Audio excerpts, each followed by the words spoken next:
in the turbulent late 1960s, as the United States grappled with social change, protest movements, and cultural upheaval, a shadowy figure emerged in Northern California, one who would become one of the most infamous, unidentified criminals in American history. Known only by a chilling, self-assigned name, the Zodiac Killer case. This unknown individual carried out a series of calculated attacks and then taunted authorities and the public with cryptic messages that remain partially unsolved to this day. A killer emerges in Northern California. The Zodiac Killer's crimes began in 1968, in the quiet outskirts of Vallejo. On the night of December 20th, a young couple parked along a secluded road became the first known victims. The attacker approached their vehicle under the cover of darkness and opened fire. The brutality of the act shocked the local community, but at the time it seemed like an isolated tragedy, one of many violent incidents that could be explained by robbery or personal motive. But the killings did not stop. Months later, in July 1969, another couple was attacked in a similar manner at a remote location. This time, however, one of the victims survived long enough to provide a description of the assailant. The pattern was beginning to take shape.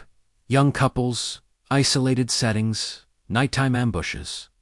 There was no clear motive, only a sense of deliberate targeting and control. The case began to spread beyond local concern. Fear quietly settled over parts of Northern California, especially among young people who frequented lovers' lanes and remote scenic spots. The letters that changed everything. The investigation took a dramatic turn when newspapers in the nearby city of San Francisco received a series of letters, written in a disturbingly calm tone. The author claimed responsibility for the murders and demanded that his messages be published on the front pages. If his demands were not met, he threatened further violence. What set these letters apart was not just their content, but their complexity. Each envelope contained a portion of a cipher-coded message made up of symbols, letters, and patterns that seemed designed to challenge anyone who tried to decipher it. The sender signed the letters with a strange symbol, a circle with a cross through it, resembling a gun sight. Soon, the author gave himself a name, Zodiac. One of the most infamous lines from his correspondence read, "I like killing people because it is so much fun." The statement was chilling, not only for its lack of remorse, but for the almost casual tone in which it was delivered. It suggested a person who not only committed violent acts, but derived satisfaction from the fear and attention they generated. Code ciphers and cryptic messages. The Zodiac ciphers became one of the most enduring elements of the case. Amateur codebreakers, professional cryptographers, and curious citizens all attempted to solve the puzzles. One of the earliest ciphers, composed of 408 symbols, was eventually decoded by a schoolteacher and his wife. The message revealed a rambling confession in which the killer described his enjoyment of murder and hinted at collecting victims as slaves for the afterlife. However, not all the codes were solved. Some remain mysteries to this day, their meanings locked behind layers of symbolism and possible misdirection. The Zodiac seemed to relish this aspect of his persona crafting, not just crimes, but riddles that would keep people guessing long after the immediate danger had passed. His letters were often accompanied by threats, boasting, and taunts directed at law enforcement. He mocked the police for their inability to catch him and occasionally included details that suggested inside knowledge of the investigations. Escalation and public panic. As the Zodiac continued his campaign, his methods evolved.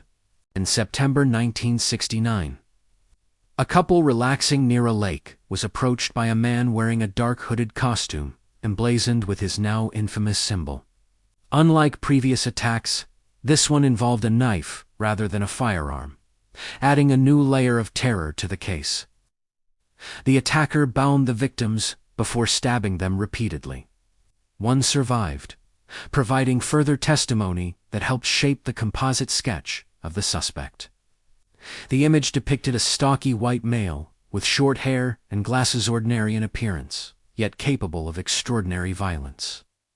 The sense of fear spread rapidly. The Zodiac was no longer just a local threat. He had become a regional nightmare. Parents warned their children, couples avoided isolated areas, and the public followed every development in the newspapers with a mix of dread and fascination.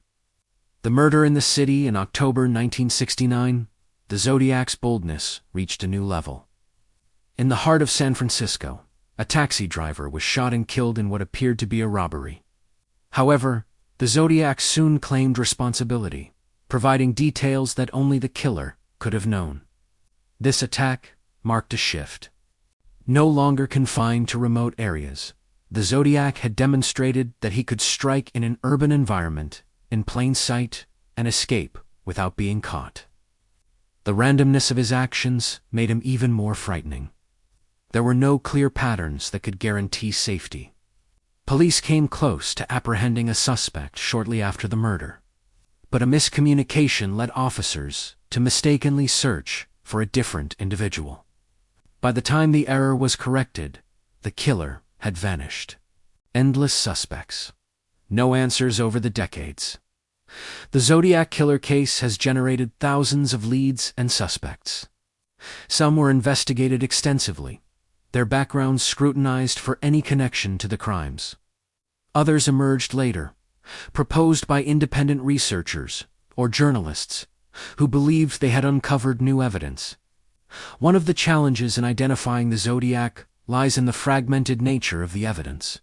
While there are fingerprints, handwriting samples, and witness descriptions, none have conclusively matched a single individual.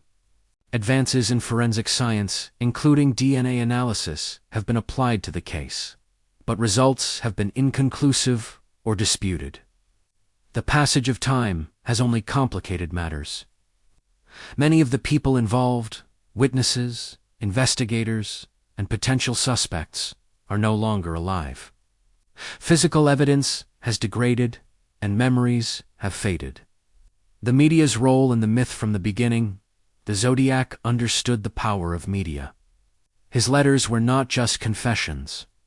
They were performances. By communicating directly with newspapers, he ensured that his message would reach a wide audience, amplifying the fear he created. The press, in turn, played a significant role in shaping the public's perception of the case. Headlines emphasized the mystery and horror, while detailed accounts of the letters and ciphers invited readers to become part of the investigation.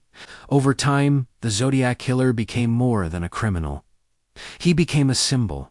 Books, films, and documentaries have revisited the case repeatedly, each offering new interpretations and theories.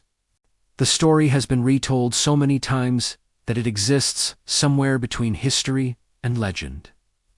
A mind behind the mystery. One of the most unsettling aspects of the Zodiac case is the glimpse it offers into the mind of the killer.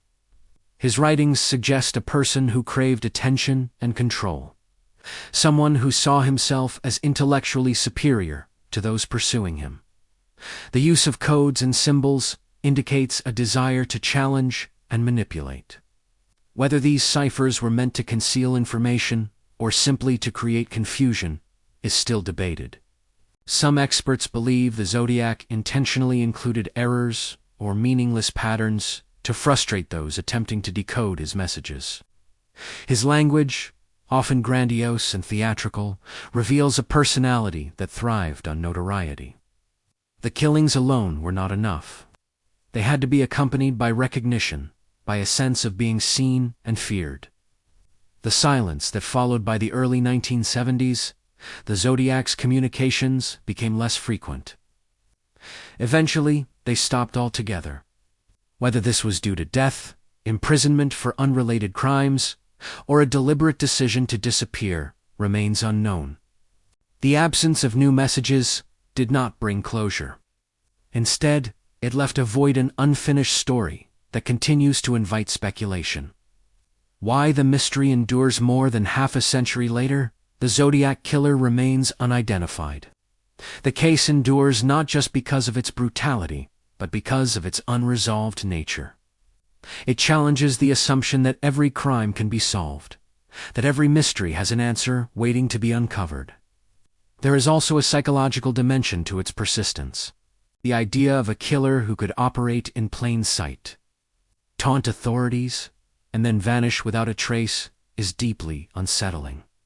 It speaks to fears about randomness, vulnerability, and the limits of control. A legacy without closure, the Zodiac Killer's legacy, is one of unanswered questions. Who was he? How many victims did he truly claim? What became of him? These questions remain open, their answers hidden somewhere in the past. What is certain is the impact he left behind: trail of fear, a collection of cryptic messages, and a case that continues to captivate investigators and the public alike. The Zodiac Killer is not just a figure from history. He is a reminder that some shadows, once cast, never fully disappear.